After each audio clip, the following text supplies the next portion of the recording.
नमस्कार, welcome to Jio stay India. मेरा नाम है चैतन्य।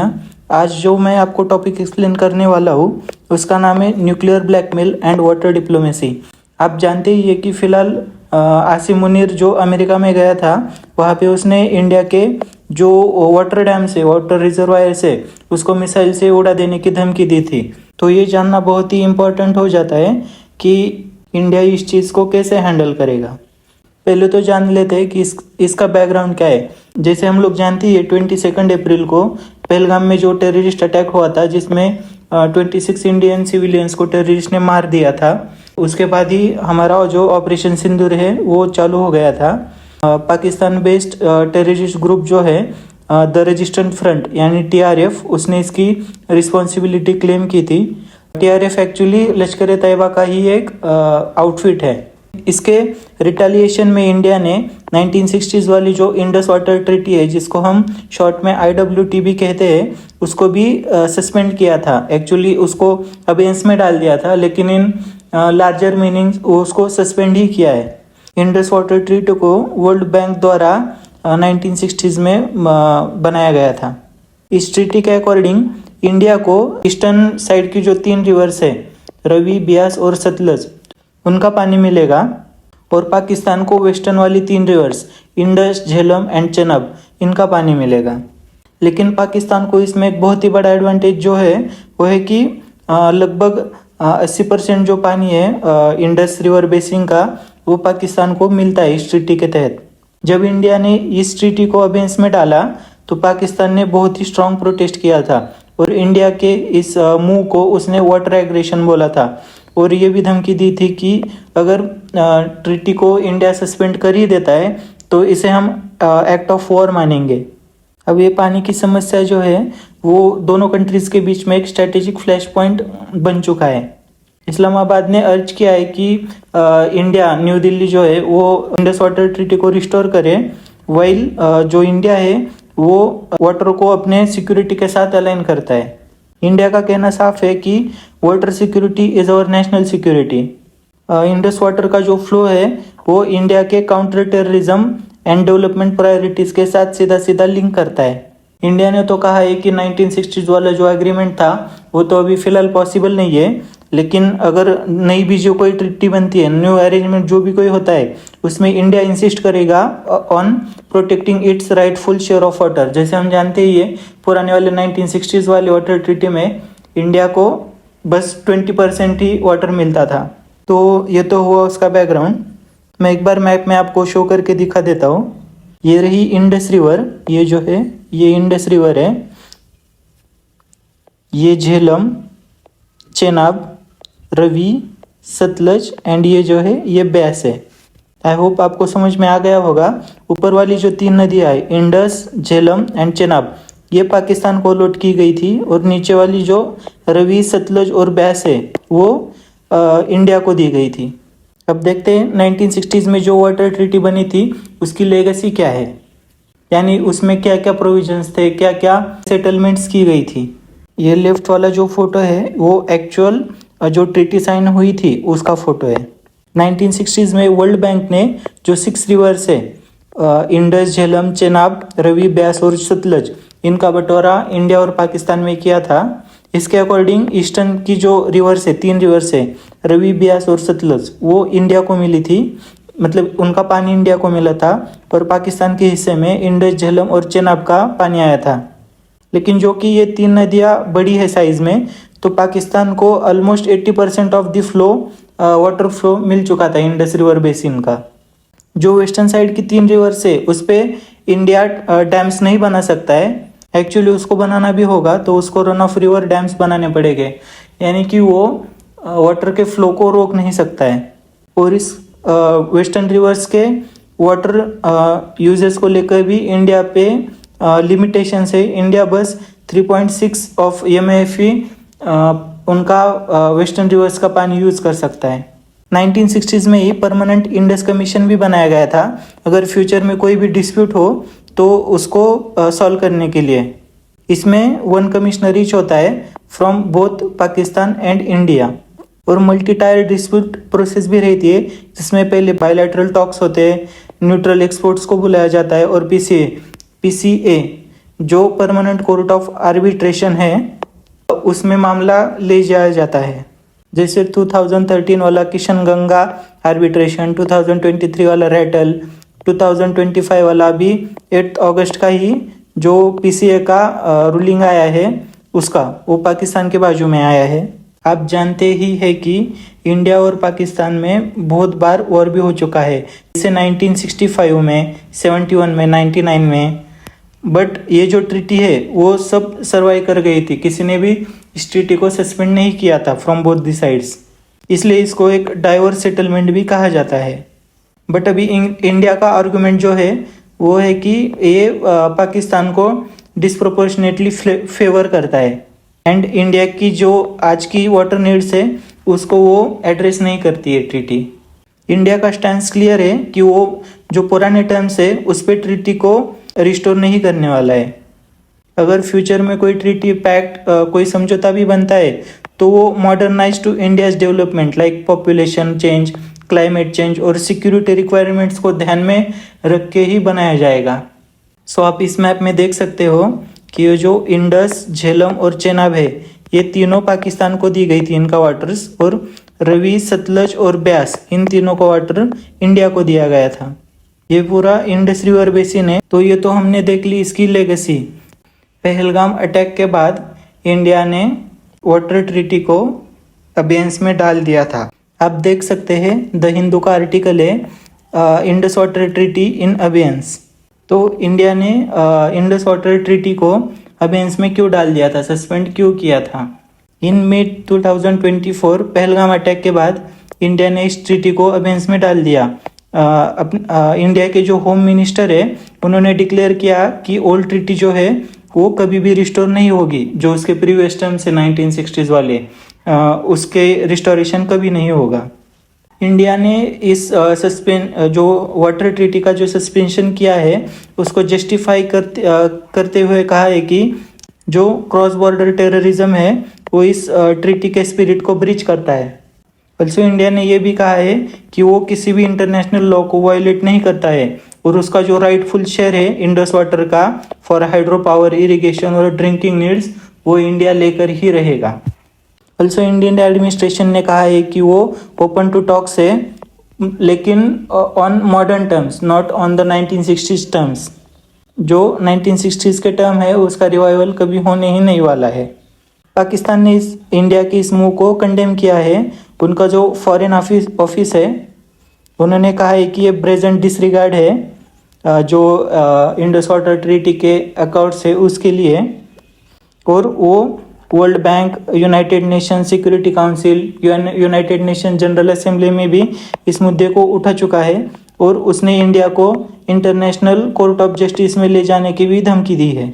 अब जो इंडिया ने इंडस वाटर ट्रीटी को अबेंस में डाल दिया तो पाकिस्तान की तरफ से मल्टीपल थ्रेट्स आ रहे हैं, जिसमें बिलावल भुट्टो ने कहा है कि इंडिया का decision to suspend Indus water treaty is an attack on Indus valley civilisation.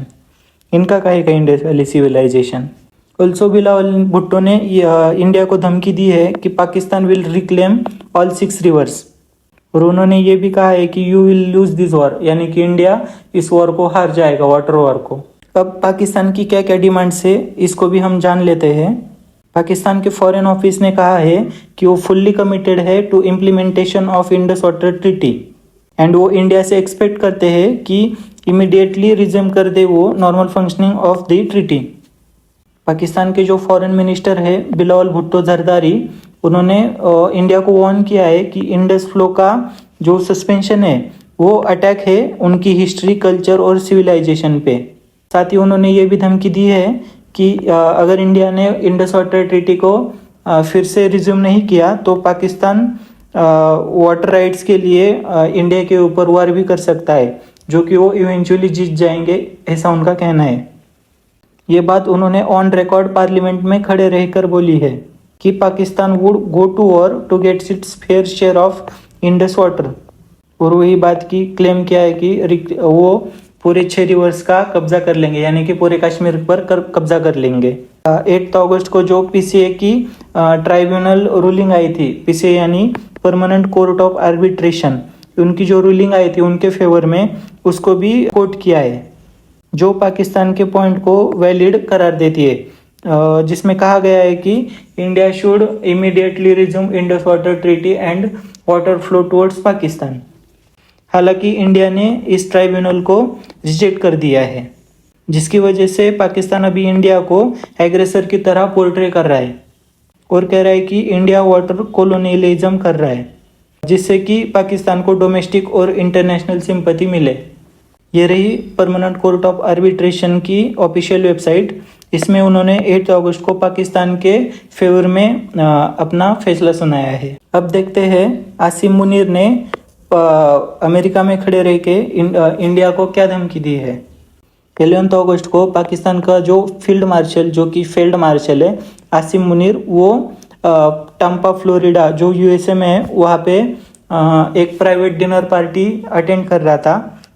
वहाँ पे उसने अलिजिटली थ्रेटन किया है रिलायंस की जो जामनगर रिफाइनरी है उसका नाम लेके।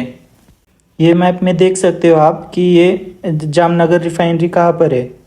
उसने ये भी धमकी दी कि पाकिस्तान इंडिया का जो इंफ्रास्ट्रक्चर है उसको भी डिस्ट्रॉय कर देगा अगर इंडिया ने इंडस वाटर्स को कट कर दिया, इंडस वाटर का जो फ्लो है उसको कट कर दिया। आगे उसने ये भी कहा कि if we think we are going down we will take half the world down with us, यानी कि हम तो डूबेंगे सनम, तुम्हें भी ले डूबेंगे। And this is the first time किसी पाकिस्तानी जनरल ने ओपनली टारगेट किया है इंडिया के वाइटल ऑयल इंफ्रास्ट्रक्चर को। इंडिया के मिनिस्ट्री ऑफ एक्सटर्नल अफेयर्स ने इसको स्ट्रांगली कंडेम किया है एंड कहा है कि we will not give it to any nuclear blackmail. अभी आपका जो हमेशा से पाकिस्तान का जो हमेशा से न्यूक्लियर ब्लैकमेल चलता आ रहा है, इंडिया उसको नहीं मानेगा, उसके आगे नहीं झुकेगा। इंडिया ने ऐसे किसी भी थ्रेट के आगे बो डाउन होने से साफ मना कर दिया है। साथ में ये भी कहा है कि इंडिया का जो न्यूक्लियर डिटरेंस है वो रोबस्ट है और पाकिस्तान के इस एम्प्टी थ्रेट को जो मुनीर ने दिए है वो इंडिया के फेट को कभी भी चेंज नहीं कर सकते। पाकिस्तान में उतनी ताकत ही नहीं है। ये आप मैप में देख सकते हो, ये जो पाकिस्तान की तरफ वाले डैम है, स्पेशली इन जम्मू कश्मीर जहाँ से पाकिस्तान इंडिया से होकर पाकिस्तान में पानी फ्लो होता है, उसने उन डैम्स को उड़ा देने की धमकी दी है, उनको डिस्ट्रॉय करने की धमकी दी है। अब देखते हैं इंडिया के पास क्या क्या ऑप्शंस अवेलेबल है। पाकिस्तान हाईली वल्नरेबल है इंडस वाटर के फ्लो को लेकर। उसकी ओर 90% population and around 40% of its agriculture is dependent on Indus water flow. इसमें कोई भी डिसरप्शन अगर होता है तो वो उसकी इकोनॉमी और फूड सिक्योरिटी के लिए एक बहुत ही बड़ा चैलेंज बनकर उभर सकता है। बट इसके साथ ही इंडिया के भी अपने कुछ लिमिटेशंस है, जैसे कि अगर हम एक्सटेंसिवली डैम बनाने गए वहाँ पे तो एनवायरमेंटल डैमेजेस भी हो सकते हैं। इसको बनाने में बहुत सारे साल भी लगने वाले हैं और जो उसकी कॉस्ट है वो भी कहीं ना कहीं हमको कंसीडर करनी होगी। ये जो सस्पेंशन है इंडस वाटर ट्रीटी का, इसकी वजह से इंडिया को शॉर्ट टर्म में क्या क्या लीवरेज मिल सकते हैं। इंडिया ने पाकिस्तान के साथ जो डाटा शेयरिंग है, जो वाटर के फ्लो को लेकर जो डाटा शेयरिंग रहता है वो करना बंद कर दिया है, जिसकी वजह से पाकिस्तान में जो एडवांस फ्लड वार्निंग्स आती थी वो नहीं आ पाएंगी और जो पाकिस्तान अपनी तरफ भी जो कोई प्रोजेक्ट्स बनाना चाहेगा उसमें भी डिले आएगा। ऑल्सो इंडिया जो अपने डैम्स में जो सेडिमेंट्स यानी नीचे डैम्स के नीचे जो मिट्टी वगैरह रहती है उसके भी वो नीचे फ्लश कर दे सकता है। इससे क्या होता है कि जो आगे वाला डैम है वो भी चोक हो सकता है, यानी कि पाकिस्तान साइड्स वाले जो डैम है वो भी चोक हो सकते हैं। अभी लॉन्ग टर्म लीवरेजेस की बात करें तो वेस्टर्न रिवर्स का पानी रोकने से पाकिस्तान की एग्रीकल्चर और इकोनॉमी पे बहुत ही बड़ा डैमेज हो सकता है और इंडिया को भी एग्रीकल्चर, हाइड्रो पावर और ड्रॉट मैनेजमेंट के लिए और ज़्यादा पानी अवेलेबल रहेगा। भारत का Kishanganga dam, Uri dam, Salal dam, ये बगलिहार डैम, ये इंडिया के कुछ इम्पोर्टेंट डैम्स। लेकिन फॉर नाउ इंडिया का जो रियल वाटर वेपन है वो है उसका जो कंट्रोल और डाटा है, जो वाटर डाटा है, वाटर फ्लो डाटा है, उसके ऊपर जो कंट्रोल है वही इंडिया का फिलहाल मेन वेपन है। फ्लो का फिजिकल कट ऑफ तो अभी पॉसिबल नहीं है फिलहाल के लिए, क्योंकि इंडिया के पास उतनी डैम्स कैपेसिटी नहीं है। साथ ही पाकिस्तान भी जानता है कि वाटर फ्लो में कोई भी मैनिपुलेशन किया गया तो वो डबल एज स्वॉर्ड होगी, जिससे इंडिया के फार्मर्स को भी नुकसान हो सकता है। इंडिया में भी बाढ़ आने के चांसेस बने रह सकते हैं।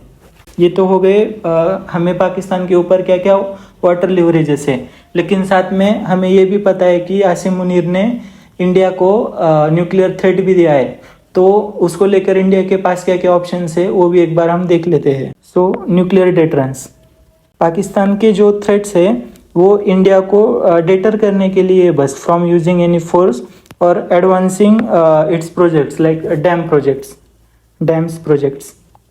इंडिया की पॉलिसी क्लियर है, credible minimum deterrence and no first use policy.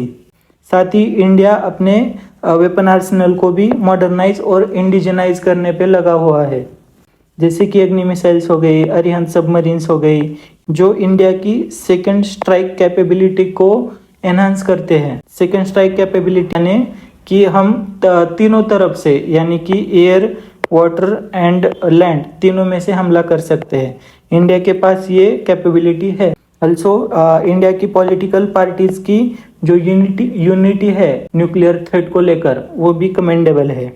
Also India को साथ में ही डिप्लोमेटिक चैनल्स को भी ओपन रखना चाहिए पाकिस्तान के साथ, सो एनी फर्दर मिसकैलकुलेशंस ना हो जो कि रियली न्यूक्लियर थ्रेट की तरफ जाए, न्यूक्लियर वॉर की तरफ जाए।